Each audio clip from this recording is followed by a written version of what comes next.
ஜோதிடம் நிலை இல்லாத பாவத்தில் வர்றதுனால இப்போ ஒரு மாபெரும் சிக்கல் ஒன்று இருக்குது டிஜிட்டல் உலகத்தில்.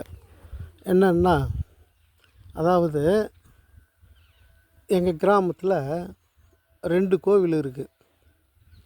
அடுத்து எங்கள் பக்கத்து ஊரில் அனத்தாங்கல், புதேரி அனத்தாங்கல், அரும்பாக்கம், சிறுவஞ்சிப்பட்டு. ஆக இந்த 3 கிராமத்தில் இருந்தும் என்ன பண்ணுறாங்கன்னா, 1 மணி நேரம் முடிஞ்ச உடனே ஒரு ஸ்லோகன் போடுறாங்க. கிறிஸ்டியானிட்டி ஸ்லோகம், நம்ம பெருமாள் கோவிலில் பெருமாள் சம்மந்தப்பட்ட ஸ்லோகம், சிவன் கோவிலில் திருமுறை ஒலிக்க விட்றானுங்க. இதில் டிஜிட்டல் கிளாக்கில் தானே பண்ணியிருக்கிறானுங்க. அப்படி இருந்தால் என்ன ஆக போகுதுன்னா, ஒருத்தன் 11:59 ஆரம்பிக்கிறான், இன்னொருத்தன் 11 மணிக்கு ஆரம்பிக்கிறான், இன்னொருத்தன் 11:58 ஆரம்பித்து அவன் வசனம் முடியும் போது 11 மணி முடியுது. இப்படி 3 விதமாக இன்றைக்கி ஒலிக்க விடுறானுங்க. நம்ம ஜனங்க என்ன பண்ண போகுது, இது எந்த மணியை நம்ம தேர்ந்தெடுக்கிறது வந்து குழப்பம் ஏற்பட போகுது. இது ஒரு சிக்கல். டிஜிட்டல் உலகத்தில் நிலையற்ற பாவத்தில் இந்த பிரச்சனை ஏற்பட போகுது.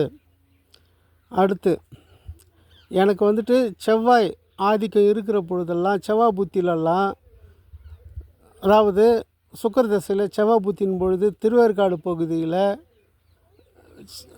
அதாவது ஆர்ஆர் பிரிக் ஒர்க்ஸ், ஸ்ரீ கஜலட்சுமி பிரிக் ஒர்க்ஸ், இதில் நான் கணக்கு பிள்ளையாக வேலை செய்திருக்கிறேன். அப்போ செவ்வாய்ன்றது அம்மன் சம்மந்தப்பட்டது தானே. திருவேற்காடு கோவில் வழியாக தான் போய் கோலடி அப்படின்ற ஒரு ஊர் கிராமம் இருக்குது. அங்கே போயிட்டு அந்த செங்கல் தொழிலகத்தில் வேலை செய்துட்டு வந்தேன். அதே போல் எல்லையம்மன் கோவிலில் குரு பகவானுக்கு பெரிய சிலை வச்சுருக்கிறாரு. செம்பாக்கம், செங்கல்பட்டு டு திருப்பூரூர் போகிற வழியில் செம்பாக்கம்னு ஒரு கிராமம் இருக்குது. செம்பியன் மாதேவி அப்படின்ற அந்த ராஜராஜ சோழன் சம்மந்தப்பட்டவங்க, அந்த ஊர் சம்மந்தப்பட்டவங்க தான். அப்படி செம்பியம், செம்மை, சிகப்பு, செம்பாக்கம், எப்படி சிகப்புலேயே வருது பாருங்கள். அங்கே ஒரு அம்மன் கோவில், எல்லையம்மன் கோவில். அந்த எல்லையம்மன் கோவிலில் தான் குருவுக்கு பெரிய சிலை வச்சுருக்காரு, நடராஜருக்கு பெரிய சிலை வச்சுருக்கிறாரு.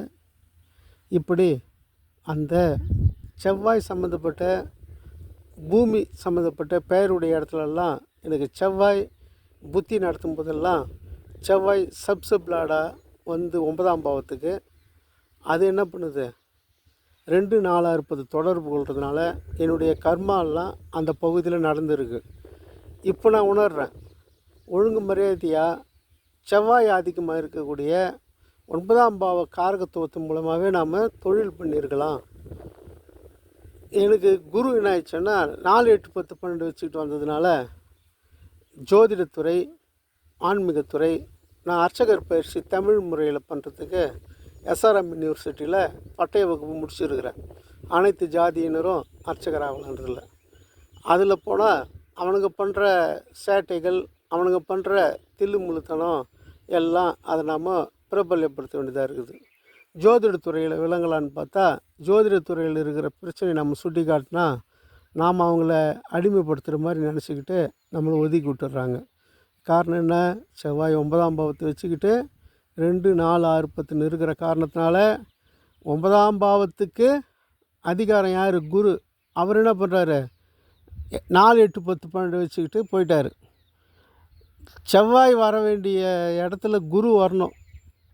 குரு 9ஆம் பாவத்தை வச்சுக்கிட்டு 2, 4, 6, 10 இருந்திருந்தால் ஜோதிடத்துறையும் ஆன்மீகத்துறையும் பூஜை முறைத்துறையும் சிறந்து விளங்கியிருக்கலாம். இப்போது செவ்வாய் வந்து 9ஆம் பாவத்துக்கு வந்ததுனால என்னுடைய பூர்வீக சொத்தில் தான் கடைசியாக 2, 4, 6, 10 எனக்கு வெற்றி ஸ்தானத்தை வச்சுக்கிட்டு வருகின்ற 7 வருடம் சிறப்பாக அமைய போகுது. இதுதான் நம்ம அண்ணன் தேவராஜனுடைய சாஃப்ட்வேர் மூலயமா சப்சப்லாடு அதுதான் வேலை செய்யுதுன்னு இருக்குது எனக்குன்றதை நான் இது மூலமாக நிரூபிக்கிறேன்.